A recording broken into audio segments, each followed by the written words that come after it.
Apreciados hermanos, vamos a seguir estudiando la palabra de Dios. Y ahora vamos a hablar un poco acerca del crecimiento de la iglesia. Vamos a hablar un poquito acerca del trabajo de los discípulos. Vamos a volver nuestras mentes a más o menos 1900 años atrás. Y vamos a estudiar un poco el crecimiento de la iglesia cristiana. Y vamos a buscar aprender algunas experiencias de ellos, algunas orientaciones de ellos, y ver cómo tenemos que trabajar en nuestro tiempo. El texto que fue leído para base de nuestra oración, y la multitud de los que habían creído era de un corazón y un alma, y ninguno decía ser suyo algo de lo que poseía, mas todas las cosas, ¿me ayuden? Les eran comunes. Esta era la situación del pueblo de Dios. Vivían en la más perfecta comunidad. Vivían en un mundo de dolores, de sufrimiento, de persecuciones, tantos problemas, pero vivían juntos, confiando en el poder de Dios. Vamos solo a hacer una pequeña parada en la historia y pensar un poquito en nuestros días. ¿Cómo estamos hoy? Vivimos en el mundo de agonía, engaños del enemigo, desastres naturales, deshonestidad en la política, hambres, epidemias. ¿Es así o no? Este es nuestro mundo.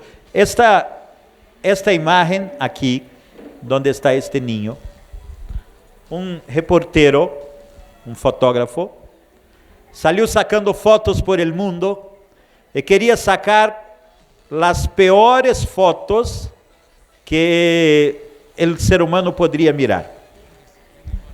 Y esta y una más de otro niño fueron las que fueron elegidas las peores. ¿Y sabe qué pasó?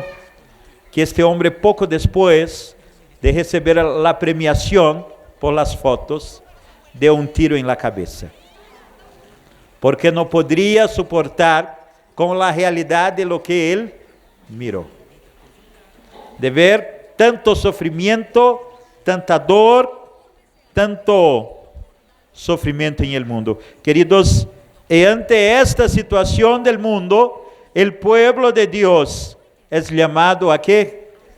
Testificar y hablar acerca de lo que creemos, de lo que tenemos en nuestro corazón. Vamos a guardar una definición. Vamos a tener esta definición en todo el tiempo del estudio de hoy, en todo el tiempo de este congreso. El momento de mayor crisis es el momento donde se puede dar el mayor testimonio. Cuando pasamos por el mayor problema, es cuando podemos testificar que sabemos en quién creemos. Vamos a guardar esto. Yo quiero hacer una pregunta. ¿Cuántos han pasado por crisis en la vida? Yo pienso que del menor hasta el mayor, todos. Y viene la pregunta: ¿por qué Dios permite las crisis? Porque nos ama, para probar, para fortalecernos, para ayudarnos, tantas definiciones. Vamos, a medida que estudiamos, vamos a estar respondiendo esto para nosotros. Otra pregunta: debido a que la iglesia ha crecido tanto en los 3 primeros siglos. Mire, la iglesia en los 3 primeros siglos tuvo toda a possibilidade de desaparecer. Jesucristo foi morto em la cruz. Claro que ha ressuscitado.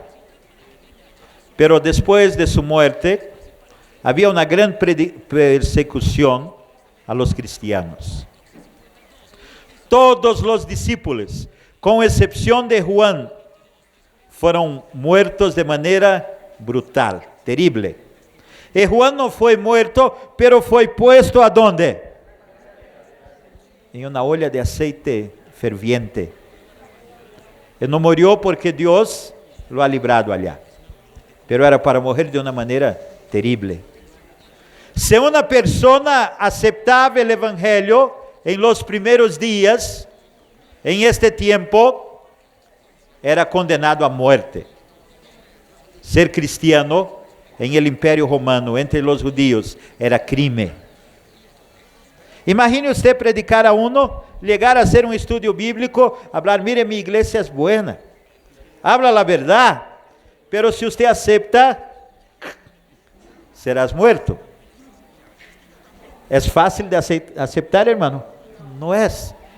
Pero, a pesar de esto, o que acontecia com a igreja? Crescia.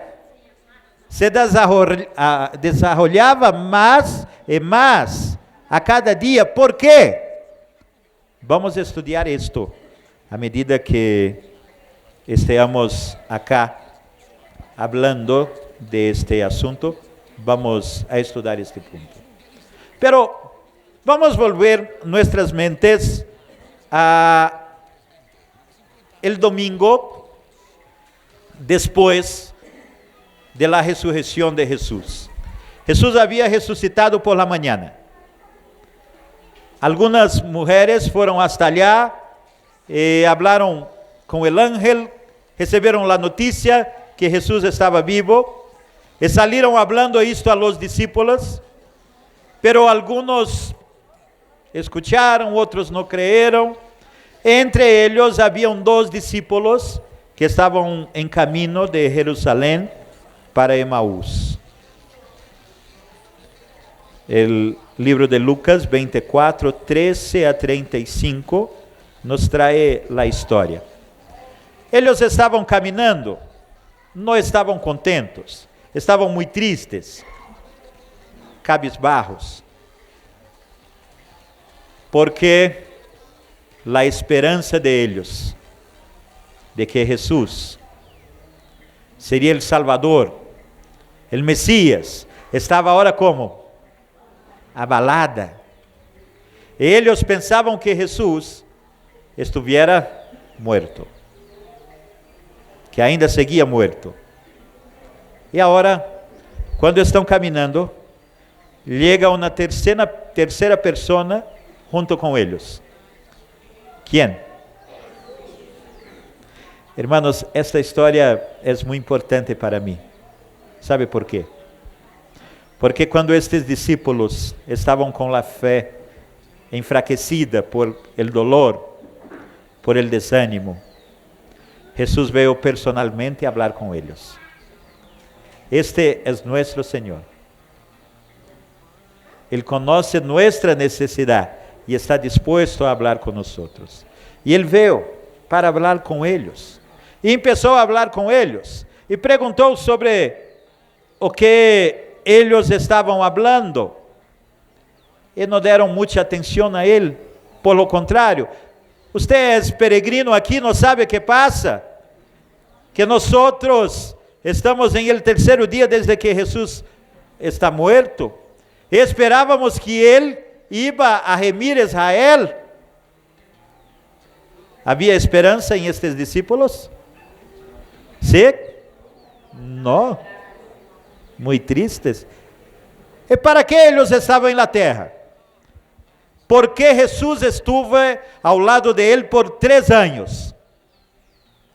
Para prepararlos para serem o quê? Testemunhos, testigos. Pero estos no estaban bien. Gracias ao Senhor que era Jesús, porque se fuera uno ou outro iba a salir de allá muy triste, decepcionado. Pero era Jesús. E Jesus agora começa a predicar a eles e a falar a eles. Y ellos no conocieron a Jesús. Dice la Biblia que sus ojos estaban cerrados de tristeza. Hermanos, às vezes estamos tanto em meio de nossos problemas que não miramos a solução que Deus nos envia. Às vezes vem um ángel a falar com nós e não compreendemos isto, porque estamos em meio de nosso, em verdade, de nosso egoísmo. E por isso não é como queremos e não percebemos. Essa era a situação deles. E Jesus foi falando com eles, predicando a eles, e eles escutando.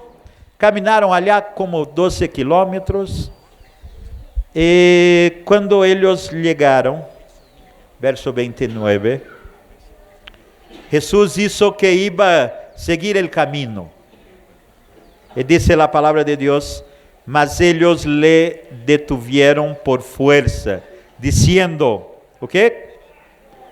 Quédate conosco, con nosotros, porque se hace tarde y el día ya ha declinado.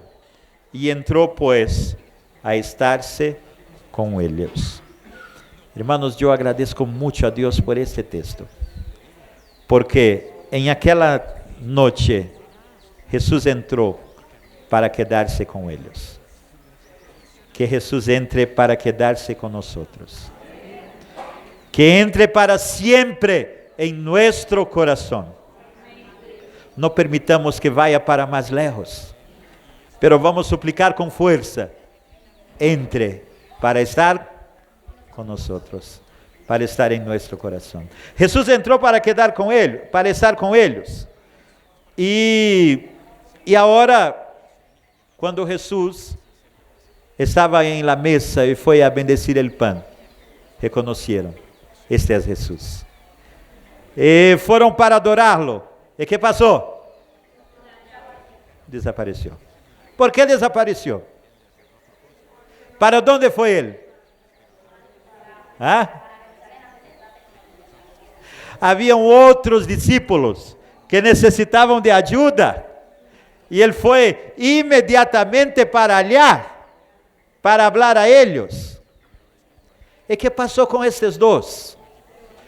¿Dónde estaba el desánimo de ellos ahora? No había más. Salieron, era noche, era peligroso, pero no estaban preocupados con esto. Volvieron para Jerusalén, rápido, porque ellos querían hablar a sus hermanos que Jesús estaba vivo, que Jesús ha resucitado. Hermanos, el creyente que tiene la certeza que Jesús es vivo, el creyente que ha recibido Jesús en su vida, no tiene desánimo. Él sale a predicar con voz en cuello, porque Jesús es una realidad en su vida. Y ellos salieron para predicar, salieron para hablar a los otros, para hablar de la seguridad, de la certeza, Jesús está vivo. Agora, vamos sair de aqui um pouquinho e vamos caminhar como 40 dias depois. Jesucristo estava em el Monte de los Olivos com seus discípulos. E agora tinha que dar as últimas orientações. E me impressiona que Atos 1, 6, 7, hasta el último momento, Hechos 1, 6, 7, por vezes o português aparece por acá, não? Mania de brasileiro, creio. Então, estavam allá para receber as últimas orientações. E agora, qual era a preocupação deles? Senhor, vai a restaurar o reino agora ou quando? ¿Dónde estava a mente de aqueles homens?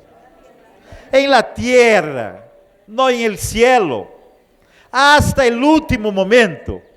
E Jesus dijo a eles: no toca a vosotros saber los tiempos o las sazones que el Padre puso en su sola potestad, mas recebereis la virtud del Espíritu Santo, que vendrá sobre vosotros.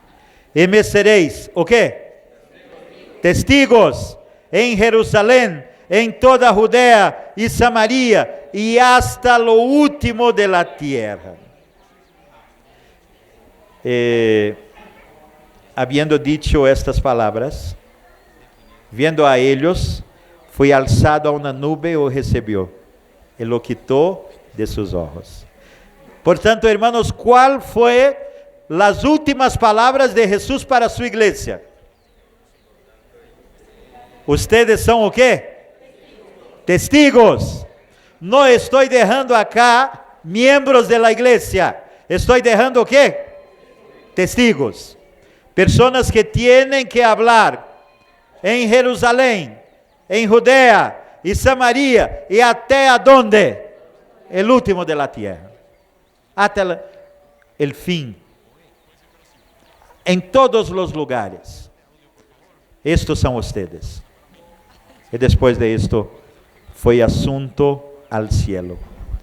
E dice la Biblia, verso 10, que estavam eles mirando em el cielo, entretanto que ele iba, e aqui dois varones se puseram junto a eles, em vestidos brancos, los quais também dijeron, varones galileos, que estáis mirando al cielo, este mismo Jesús que ha sido tomado desde vosotros, arriba en el cielo, así vendrá, así como le habéis visto ir al cielo. Hermanos, los ángeles llegaron a ellos. Yo pienso que ellos estaban como quedamos nosotros, como vamos a estar domingo aqui. Vamos nos despedir, cada uno vai para su casa, e aí vamos a mirar os carros salindo, e pensando, quando vou ver meu irmão outra vez? É assim ou não? Assim estavam eles, mirando hacia el cielo, pensando em Jesus, que não estaria mais personalmente com eles. E agora dos ángeles chegam a eles e dizem, por que ustedes estão parados aqui? Ustedes são testigos, e tienen que salir a trabalhar. Não quédense aqui, esse não é seu lugar. Hermano, o lugar do cristiano não é parado mirando hacia el cielo. O lugar do cristiano é ter o cielo em sua mente. Pero estar aonde? Predicando, cumprindo a missão da igreja, apresentando ao mundo a certeza de que Jesus está vivo, de que Jesus viene e que vai levar seu povo para estar com Ele por toda a eternidade. Estas eram as palavras dadas por aqueles homens para aqueles discípulos. E agora eles tinham muito claro delante de eles a lembrança de lo que havia sido Jesus. Hechos 10, 38.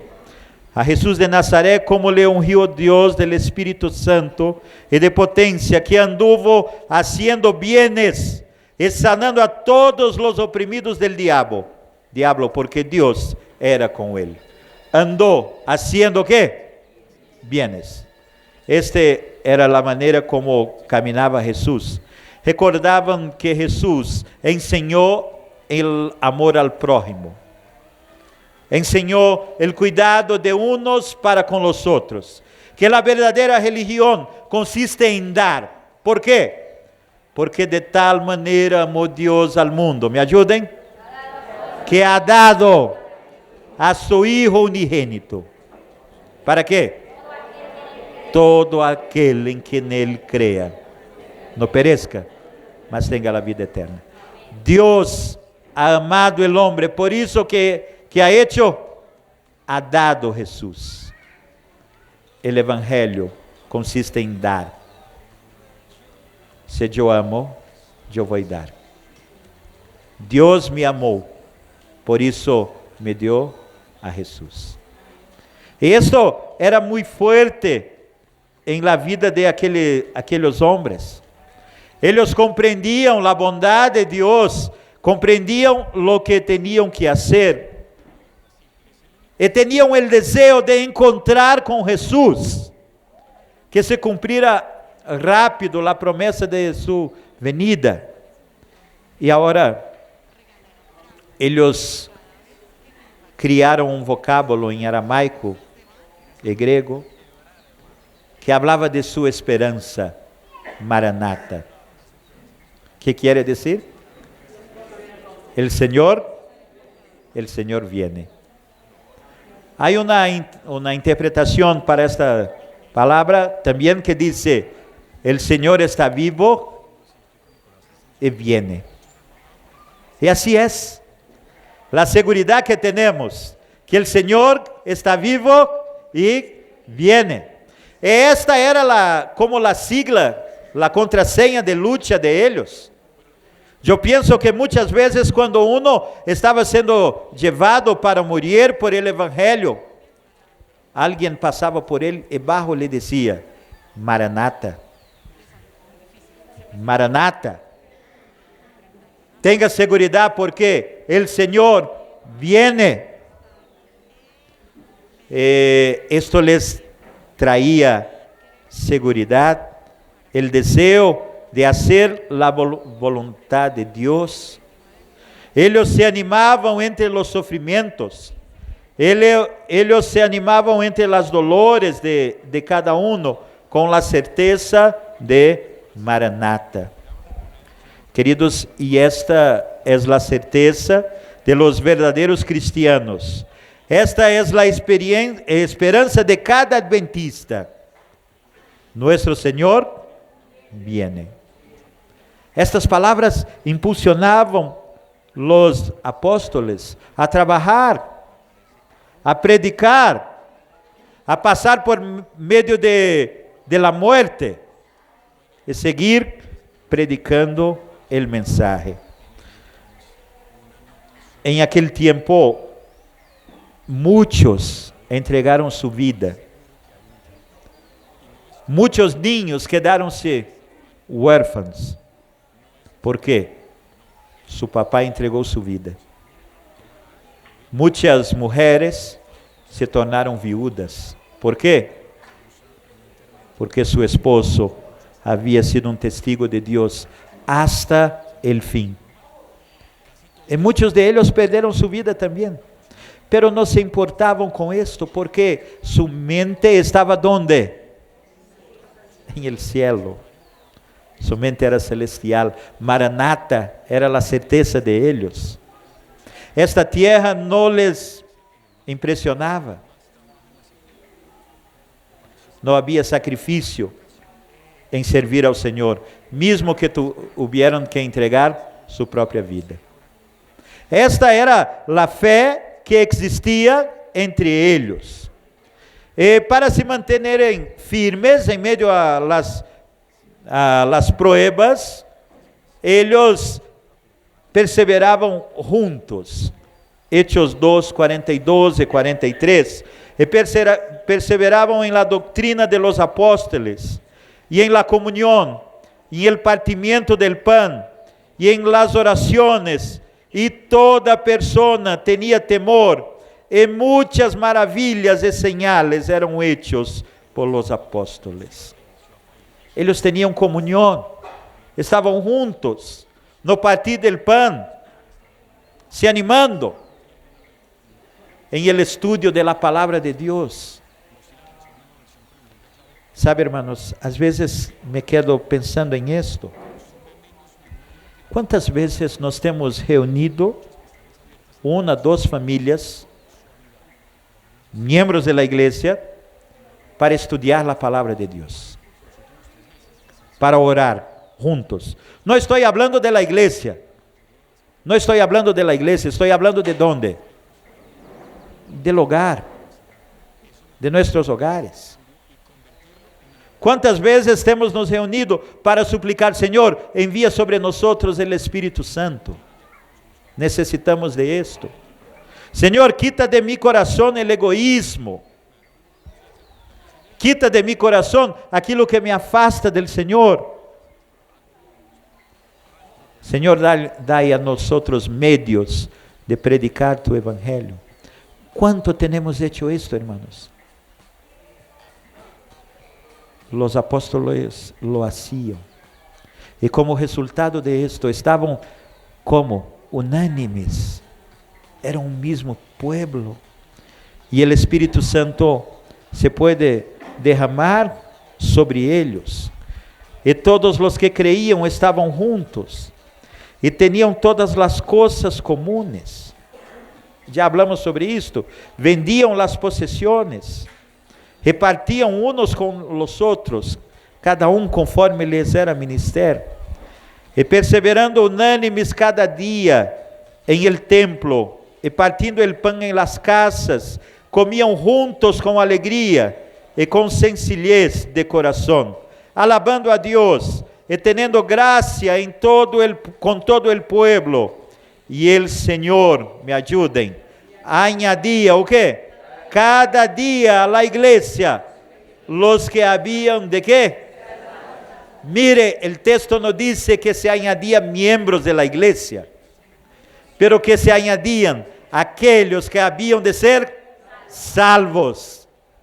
Aquellos que entraban para la iglesia para serem salvos. A cada día había crecimiento en la iglesia. La iglesia se desarrollaba. Todos quedavam-se maravilhados com o poder de Deus através da igreja e em la igreja. E por isso o crescimento era uma coisa tão maravilhosa. Pero vamos a acordar-nos em que tempo era isto. Era o tempo em que a igreja era perseguida, que haviam viúvas, huérfanos. E a igreja, dentro do possível, atendia a necessidade de todos eles. E chegou um momento em que a igreja entrou em uma crise, porque em aqueles dias, crescendo o número de los discípulos, houve uma murmuração de los griegos. Esses eram os judíos que falavam grego, ou aqueles que eram novos convertidos. E diziam: nuestras viúvas não são atendidas como deveria. Nuestras viúvas não são atendidas como deveria. E agora, que fazer? Os 12 convocaram a multitud de los discípulos e dijeron: não é justo que nós dejemos a palavra de Deus e sirvamos a mesa. Parecia que não iam dar atenção, pero segue o texto. Buscad pues, hermanos, 7 varones de vosotros, de buen testimonio, llenos de Espíritu Santo y de sabiduría, los cuales pongamos en esta obra. El trabajo de atender la necesidad de los creyentes era una cosa importante para el pueblo de Dios, ¿sí o no? Sí. Vamos separar pastores, diáconos, y vamos ponerlos a hacer este trabajo.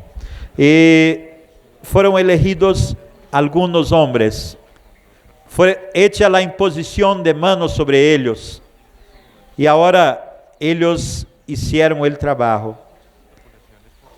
Y allá estaba Esteban, el gran predicador Esteban. Allá estaba Felipe. Este Felipe es el mismo que ha predicado al eunuco, el mismo. Essa era a qualidade das pessoas que foram colocadas sobre este importante negócio.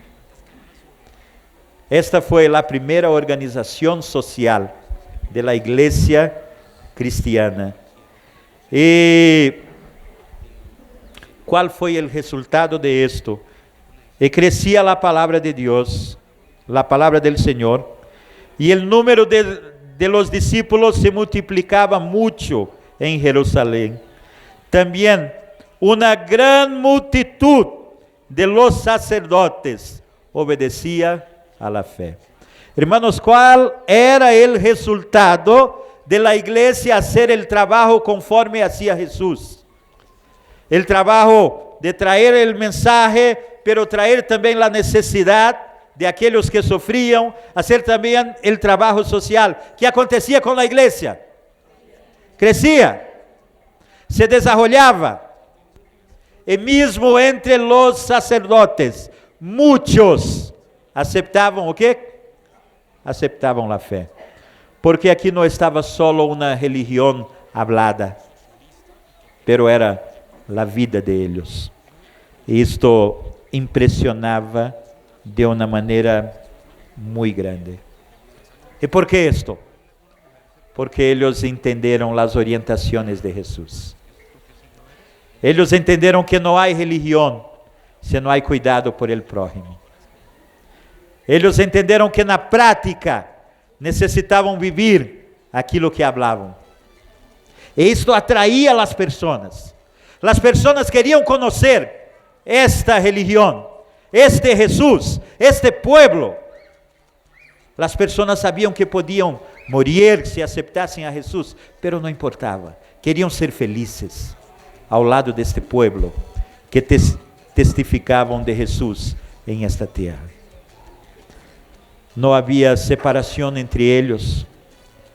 Romanos 10, 12 e 13, porque não há diferença de judío e de grego, porque el mismo que é el Senhor de todos, rico es para com todos los que lo invocam. Porque todo aquele que invocar el nombre del Senhor será salvo. Graças ao Senhor. Isto inclui a mim e a usted. Todo aquele que invocar. Todo. Não há separação. Não há judío, ni grego, não há siervo, ni libre, não há varão, ni hembra, porque todos vosotros sois uno em Jesucristo. Isso impressionava aquela sociedade tão llena de separações, e todos queriam estar entre aquele povo. E por isso, hermanos, a igreja ia crescendo, ia se desarrollando, el desenvolvimento, el crescimento acontecia a cada dia. Os discípulos tinham a segurança de que necessitavam fazer muito. Mateus 25, 35, 36. Acordavam de las palavras de Jesus, que diziam que a religião verdadeira seria reconhecida quando ele viniesse, dizendo: eu tuve hambre. E o que vocês disseram? Me deram comida. Eu necessitei de ajuda e você me ajudaste. Isto era especial por demais para eles. E eles entendiam que quaisquer que negligenciasse a seu prójimo não era verdadeiramente cristiano. E sabiam também, 1 Juan 4:20, se algum disse eu amo a Deus e aborrece a seu irmão, és o quê? Mentiroso. Porque el que não ama a seu irmão, al qual ha visto, como pode amar a Deus a quem não ha visto? Isto era forte. Eles compreendiam isto. E, queridos, isto foi tão impressionante que as pessoas agora veniam a conhecer. O cristiano era chamado como alguém que poderia se comunicar com seu Deus. E as pessoas queriam conhecer isto. E assim, a igreja de Deus apenas se desarrollava cada vez mais. Podemos então dizer que o exercício do amor de las personas cristianas foi a clave que dirigiu o crescimento del cristianismo. Porque a igreja cresceu tanto em aqueles dias por conta del amor. Os discípulos se amavam e isto atraía las pessoas. Em el exercício del amor cristiano estava a clave del crescimento. Duas grandes crises se passaram. Uma em el año 180, a viruela. Milhares de pessoas morreram. Os cristianos moriam menos. ¿Por quê? Porque eles se tratavam uns de los outros. E quando estava morto, eles lo enterravam com dignidade. e seu cuerpo não quedava allá transmitindo infecções. Los demás, los paganos, dejavam allá, entregue a sua suerte. Depois de muerto, eram fuente de contaminação. Isto não se passava com os cristianos. E os hijos de aqueles que morían, que estavam muertos por aquelas enfermidades, escutavam de los cristianos e queriam estar com eles. E muitos veniam. El año 251, el sarampión. Outra vez os cristianos eram menos a morir. E agora o pueblo buscava seus líderes, seus educadores, os sofistas, e perguntavam: "Que passa? Por que tanto sofrimento, tanta muerte?" E eles falavam: "O mundo está envelhecendo e está quedando-se enfermo." Os cristianos não falavam isto. Falavam: "Não, este é um problema, pero temos uma esperança. Jesús é nossa esperança." Queridos, e com esta esperança, a obra de Deus desarrollava.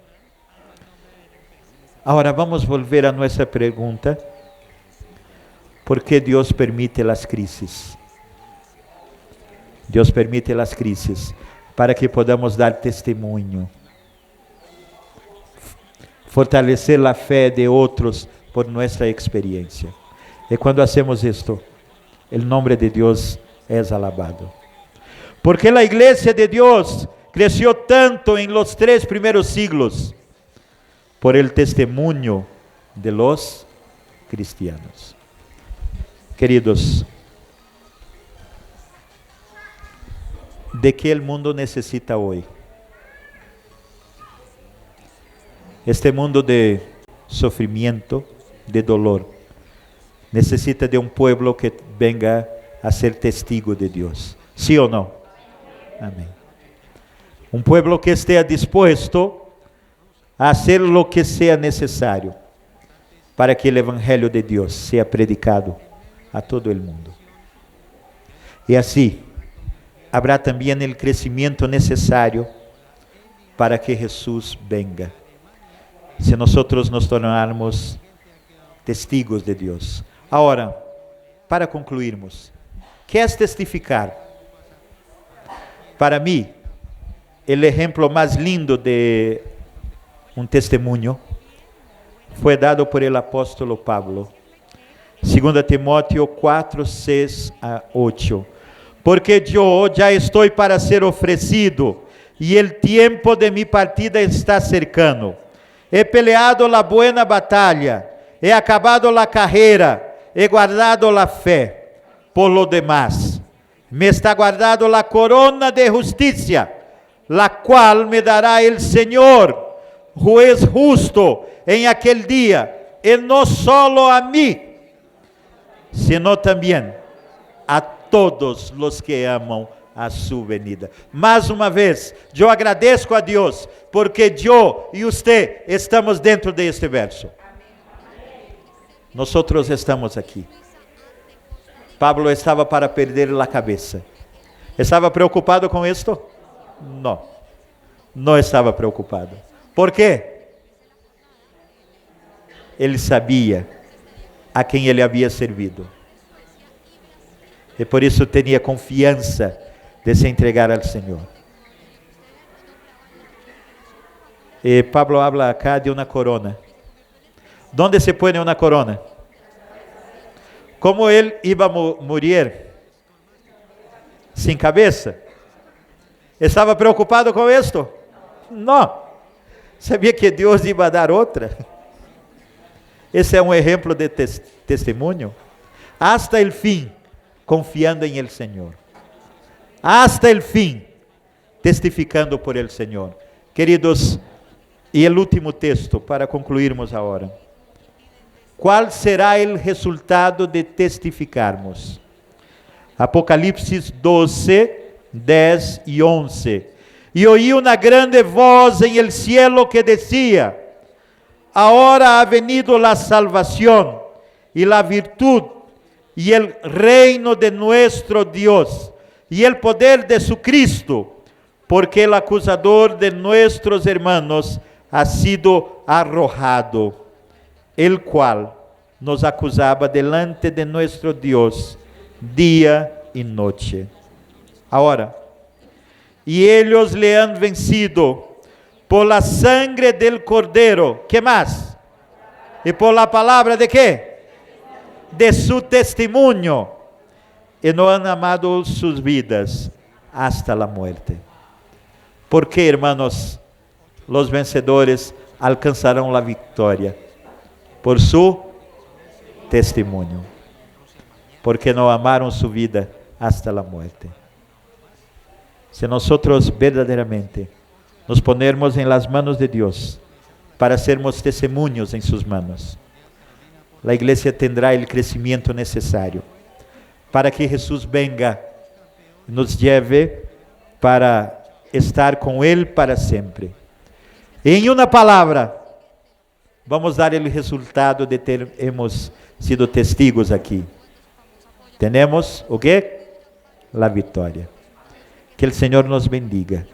Que o Senhor esteja conosco e que nossa experiência seja uma experiência de vitória. Amém.